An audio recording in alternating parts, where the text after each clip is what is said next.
ನಮಸ್ತೆ ಮಕ್ಕಳ, welcome back to my channel. Please like, share and subscribe my channel. ಮಕ್ಕಳ, ಇವತ್ತು ನಾವು 8ನೇ ತರಗತಿಯ ಕನ್ನಡದಲ್ಲಿ ಸಾಧನ ಪರೀಕ್ಷೆ ಅಥವಾ FA1ಗೆ ಸಂಬಂಧಪಟ್ಟಂತಹ ಮಾದರಿ ಪ್ರಶ್ನೆ ಪತ್ರಿಕೆ ಉತ್ತರ ಸಹಿತವಾಗಿ ನೋಡ್ತಾ ಹೋಗೋಣ ಮಕ್ಕಳ. ಫಸ್ಟ್ ಹೆಡಿಂಗ್ ನೋಡಿ. ಕೊಟ್ಟಿರುವ ಪ್ರತಿ ಪ್ರಶ್ನೆಗೂ 4 ಆಯ್ಕೆಗಳನ್ನು ನೀಡಲಾಗಿದೆ. ಇವುಗಳಲ್ಲಿ ಸರಿಯುತ್ತರವನ್ನು ಆರಿಸಿ ಕ್ರಮಾಕ್ಷರದೊಂದಿಗೆ ಬರೆಯಿರಿ. ಇಲ್ಲಿ ಒಟ್ಟು 3 ಪ್ರಶ್ನೆ ಇರುತ್ತೆ. ತಲಾ 1 ಅಂಕದಂತೆ ಇರುತ್ತೆ ಮಕ್ಕಳ. ಪ್ರಶ್ನೆ 1 ನೋಡಿ. ಕನ್ನಡ ವರ್ಣಮಾಲೆಯಲ್ಲಿರುವ ವರ್ಗೀಯ ವ್ಯಂಜನಾಕ್ಷರಗಳ ಸಂಖ್ಯೆ. ಸರಿಯಾದ ಉತ್ತರ ಆಯ್ಕೆ ಎ 25. 25 ವರ್ಗೀಯ ವ್ಯಂಜನಾಕ್ಷರಗಳು. ಪ್ರಶ್ನೆ 2 ನೋಡಿ. ಇವುಗಳಲ್ಲಿ ವಿಜಾತಿ ಸಂಯುಕ್ತಾಕ್ಷರದಿಂದ ಕೂಡಿದ ಪದವಿದು.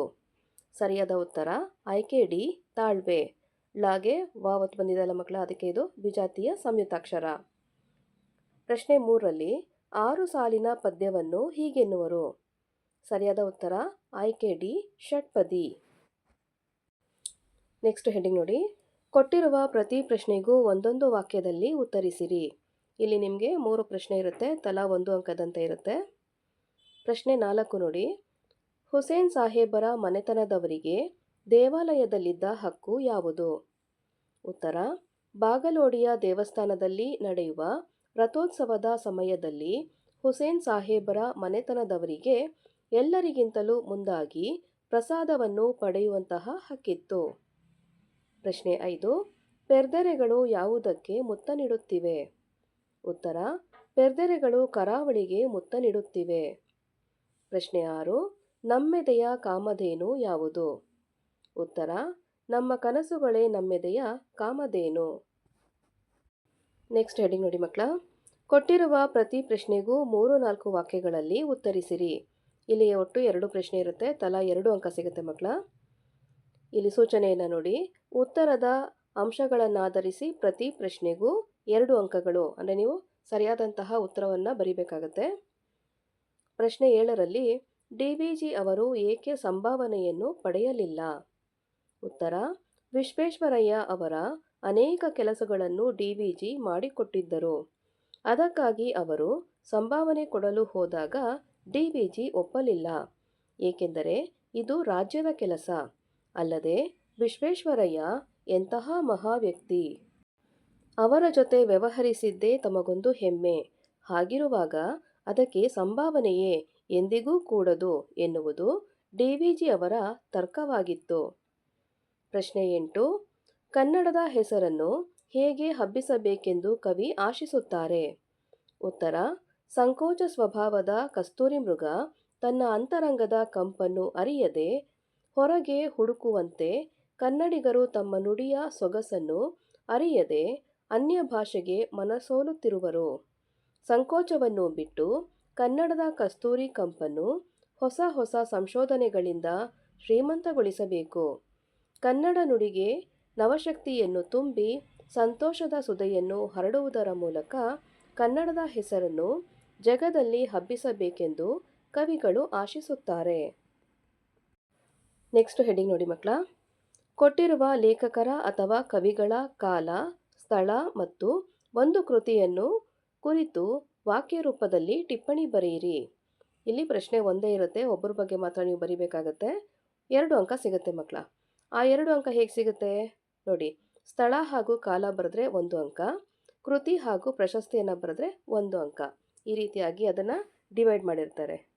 ನೆಕ್ಸ್ಟ್ ನೋಡಿ. ಪ್ರಶ್ನೆ 9ರಲ್ಲಿ NS ಲಕ್ಷ್ಮೀನಾರಾಯಣ ಭಟ್ಟರು ಇವರು ಕ್ರಿಸ್ತಶಕ 1936 ಅಂದರೆ 29/10/1936ರಲ್ಲಿ ಶಿವಮೊಗ್ಗದಲ್ಲಿ ಜನಿಸಿದರು.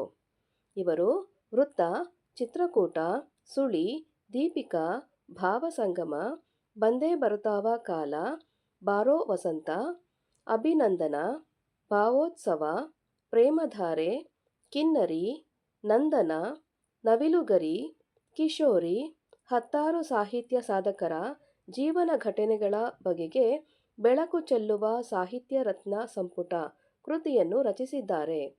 ಇವರಿಗೆ ರಾಜ್ಯ ಸಾಹಿತ್ಯ ಅಕಾಡೆಮಿ ಪ್ರಶಸ್ತಿ, ಶಿವರಾಮ ಕಾರಂತ ಪ್ರಶಸ್ತಿ, ಕನ್ನಡ ರಾಜ್ಯೋತ್ಸವ ಪ್ರಶಸ್ತಿ, ಮಾಸ್ತಿ ಪ್ರಶಸ್ತಿ, ಆಳ್ವಾಸ್ ನುಡಿಸಿರಿ ಪ್ರಶಸ್ತಿ, ಆರ್ಯಭಟ ಪ್ರಶಸ್ತಿ ಮೊದಲಾದ ಪ್ರಶಸ್ತಿಗಳನ್ನು ನೀಡಿ ಗೌರವಿಸಲಾಗಿದೆ.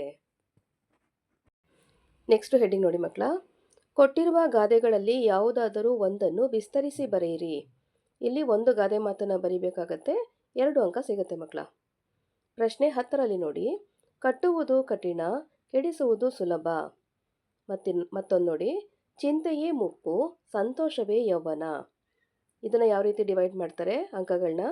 ಗಾದೆಯ ಮಹತ್ವದ ವಿವರಣೆಗೆ 1 ಅಂಕ, ಉದಾಹರಣೆಯೊಂದಿಗೆ ಅರ್ಥ ವಿವರಣೆಗೆ 1 ಅಂಕ, ಒಟ್ಟು 2 ಅಂಕ ಸಿಗುತ್ತೆ ಮಕ್ಕಳ. ಈ ಗಾದೆ ಮಾತುಗಳು ನಿಮಗೆ ಬೇಕು ಅಂತಾದರೆ ನನ್ನ ಚಾನಲಿನ ಗಾದೆ ಮಾತುಗಳು ಅನ್ನೋ ಪ್ಲೇಲಿಸ್ಟ್ಗೆ ಹೋದರೆ ನಿಮಗೆ ಈ 2 ಗಾದೆ ಮಾತುಗಳ ವಿಸ್ತರಣೆ ಅಲ್ಲಿ ಸಿಗುತ್ತೆ. ಅದನ್ನು ರೆಫರ್ ಮಾಡಿ. ಮುಂದಿನ ಪ್ರಶ್ನೆಗೆ ಹೋಗೋಣ. ಕೊಟ್ಟಿರುವ ಪ್ರತಿ ಹೇಳಿಕೆಯನ್ನು ಸಂದರ್ಭದೊಡನೆ ವಿವರಿಸಿರಿ.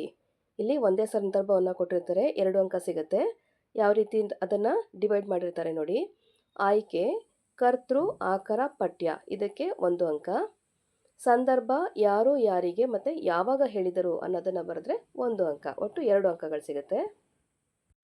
ಪ್ರಶ್ನೆ 11ರಲ್ಲಿ ದೇವರು ದೊಡ್ಡವನು, ದಯಾಳು. ಆಯ್ಕೆ, ಪ್ರಸ್ತುತ ವಾಕ್ಯವನ್ನು ಶ್ರೀ ಬಾಗಲೋಡಿ ದೇವರಾಯ ಅವರು ಬರೆದಿರುವ ಸಮಗ್ರ ಕಥೆಗಳು ಎಂಬ ಕೃತಿಯಿಂದ ಆಯ್ದ ಮಗ್ಗದ ಸಾಹೇಬ ಎಂಬ ಸಣ್ಣ ಕಥೆಯಿಂದ ಆರಿಸಲಾಗಿದೆ. ಸಂದರ್ಭ, ಕರೀಮನಿಗೆ ಭಾರತದ ರಾಷ್ಟ್ರಪತಿ ಅವರು ಪದ್ಮಭೂಷಣ ಬಿರುದನ್ನು ಕೊಡುತ್ತಿರುವ ಭಾವಚಿತ್ರವು ಪ್ರಕಟವಾಗಿದ್ದ ವಾರ್ತಾಪತ್ರಿಕೆಯನ್ನು ನಿವೃತ್ತ ಮಾಸ್ತರು ಶಂಕರಪ್ಪನವರು ರಹೀಮನಿಗೆ ತೋರಿಸಿ ಅದರ ಬಗ್ಗೆ ವಿವರಿಸಿದ ಸಂದರ್ಭದಲ್ಲಿ ರಹೀಮನು ಈ ಮಾತನ್ನು ಹೇಳುತ್ತಾನೆ. ಸ್ವಾರಸ್ಯ, ತಾನು ತಿರಸ್ಕರಿಸಿದ ಮಗನ ಸಾಧನೆಯನ್ನು ಕಂಡ ರಹೀಮನ ಭಾವುಕತನವು ಇಲ್ಲಿ ವ್ಯಕ್ತವಾಗಿದೆ. ನೆಕ್ಸ್ಟ್ ಹೆಡ್ಡಿಂಗ್ ನೋಡಿ ಮಕ್ಕಳ. ಕೊಟ್ಟಿರುವ ಪದ್ಯಭಾಗವನ್ನು ಪೂರ್ಣಗೊಳಿಸಿರಿ. ಇಲ್ಲಿ ಒಂದೇ ಪದ್ಯಭಾಗವನ್ನು ಪೂರ್ಣ ಮಾಡಬೇಕಾಗತ್ತೆ. 2 ಅಂಕ ಸಿಗುತ್ತೆ. ಸೂಚನೆ ನೋಡಿ. ತಪ್ಪಿಲ್ಲದೆ ಬರೆದ ಪ್ರತಿ ಪೂರ್ಣ ಸಾಲಿಗೆ ಅರ್ಧ ಅಂಕ, ಒಂದೊಂದು ಸಾಲಿಗೆ ಅರ್ಧ ಅಂಕ, ಆ ರೀತಿಯಾಗಿ ಡಿವೈಡ್ ಆಗಿದೆ ಮಕ್ಕಳ. ಪ್ರಶ್ನೆ 12ರಲ್ಲಿ ನೋಡಿ. ನಾಡಿಗಾಗಿ ತನುವ ತೆತ್ತ ಹುತಾತ್ಮರ ಸ್ಮರಣೆಯಲ್ಲಿ ನಮ್ಮ ಕಷ್ಟದಲ್ಲೂ ನೆರೆಗೆ ನೆರಳನೀವ ಕರುಣೆಯಲ್ಲಿ ದಾರಿ ಬಳಸಿ ಏರುವಲ್ಲಿ ಬಿರುಗಾಳಿಯೇ ಮೊಳಗುವಲ್ಲಿ ನಮ್ಮ ಗುರಿಯ ಬೆಳಕಿನೆಡೆಗೆ ನಡೆವ ಧೀರ ಪಯಣದಲ್ಲಿ. ಇಲ್ಲಿ ನಿಮಗೆ ವ್ಯಾಕರಣ ಹಾಗೂ ಒತ್ತಕ್ಷರಗಳು ಎಲ್ಲನೂ ಗಮನಕ್ಕೆ ಬರುತ್ತೆ. ಅಂಕಗಳು ಕಟ್ಟಾಗೋ ಚಾನ್ಸಸ್ ಜಾಸ್ತಿ ಇರುತ್ತೆ. ನೋಡಿಕೊಂಡು ಹುಷಾರಾಗಿ ಉತ್ತರವನ್ನು ಬರಿಬೇಕಾಗತ್ತೆ ಮಕ್ಕಳ. ನೆಕ್ಸ್ಟ್ ನೋಡಿ. ಕೊಟ್ಟಿರುವ ಪದ್ಯದ ಸಾರಾಂಶವನ್ನು ನಿಮ್ಮ ಮಾತುಗಳಲ್ಲಿ ಬರೆಯಿರಿ. ಇಲ್ಲಿ ಒಂದೇ ಪದ್ಯವನ್ನು ಕೊಟ್ಟಿರ್ತಾರೆ, 2 ಅಂಕ ಸಿಗುತ್ತೆ. ಯಾವ ರೀತಿ ಅದನ್ನು ಡಿವೈಡ್ ಮಾಡ್ತಾರೆ ನೋಡಿ. ಮೌಲ್ಯವನ್ನು ಗುರುತಿಸುವುದಕ್ಕೆ 1 ಅಂಕ, ಸಾರಾಂಶ ಬರೆಯುವುದಕ್ಕೆ ಹಾಗೂ ಭಾಷಾ ಶೈಲಿಗೆ 1 ಅಂಕ, ಒಟ್ಟು 2 ಅಂಕಗಳು ಇರುತ್ತೆ ಮಕ್ಕಳ. ಪ್ರಶ್ನೆ 13ರಲ್ಲಿ ನೋಡಿ. ಜೈನರಾದ ಪೂಜ್ಯಪಾದ ಕೊಂಡಕುಂದ ವರ್ಯರ, ಮಧ್ವಯತಿಯೇ ಬಸವಪತಿಯೇ ಮುಖ್ಯ ಮಾತಾಚಾರ್ಯರ, ಶರ್ವಪಂಪರನ್ನರ, ಲಕ್ಷ್ಮೀಪತಿ ಜನ್ನರ, ಷಡಾಕ್ಷರಿ ಮುದ್ದಣ್ಣರ, ಪುರಂದರ ವರೇಣ್ಯರ, ತಾಯೇ ನಿನ್ನ ಬಸಿರೆ ಹೊನ್ನಗನಿ ವಿದ್ಯಾರಣ್ಯರ. ಈ ಪದ್ಯ ಭಾಗದ ಸಾರಾಂಶವನ್ನು ನೋಡ್ತಾ ಹೋಗೋಣ. ಕನ್ನಡ ನಾಡಿನ ಜೈನ ಮತಾಚಾರ್ಯರಾದ ಕೊಂಡಕುಂದ ವರ್ಯರು ದ್ವೈತ ಸಿದ್ಧಾಂತ ಪ್ರತಿಪಾದಿಸಿದಂತಹ ಮಧ್ವಾಚಾರ್ಯರು, ಸಾಮಾಜಿಕ ಕ್ರಾಂತಿಯ ಹರಿಕಾರ ಬಸವಣ್ಣನವರು ಸಮಾಜ ಸುಧಾರಣೆಯನ್ನು ಮಾಡಿದ್ದಾರೆ. ಕನ್ನಡ ನಾಡಿನ ಆದಿ ಮಹಾಕವಿ ಪಂಪ, ಕವಿಚಕ್ರವರ್ತಿ ರನ್ನ, ಕವಿ ಚೂತವನ ಚೈತ್ರನಾದ ಲಕ್ಷ್ಮೀಶ, ಕವಿರತ್ನ ಜನ್ನ, ಷಡಾಕ್ಷರಿ ಮುದ್ದಣ್ಣ ಮೊದಲಾದವರು ಮಹಾಕಾವ್ಯಗಳನ್ನು ರಚಿಸಿದ್ದಾರೆ. ದಾಸಶ್ರೇಷ್ಠರಾದ ಪುರಂದರದಾಸರು, ವಿದ್ಯಾರಣ್ಯ ಮಹರ್ಷಿಗಳು ಮೊದಲಾದವರು ಭಕ್ತಿ ಪ್ರಧಾನವಾದ ಕೀರ್ತನೆಗಳನ್ನು ರಚಿಸಿದ್ದಾರೆ. ಹೀಗೆ ಕನ್ನಡದ ಈ ಶ್ರೇಷ್ಠ ಕವಿಗಳು ಕನ್ನಡ ತಾಯಿಯ ಬಸಿರ ಹೊನ್ನಗನಿಯಾಗಿದ್ದಾರೆ. ಮಕ್ಕಳ, ಇಲ್ಲಿಗೆ 8ನೇ ತರಗತಿಯ ಕನ್ನಡದಲ್ಲಿ ಸಾಧನಾ ಪರೀಕ್ಷೆ ಅಥವಾ FA1ಗೆ ಸಂಬಂಧಪಟ್ಟಂತಹ ಮಾದರಿ ಪ್ರಶ್ನೆ ಪತ್ರಿಕೆ ಉತ್ತರ ಸಹಿತವಾಗಿ ಮುಕ್ತಾಯಗೊಂಡಿದೆ ಮಕ್ಕಳ.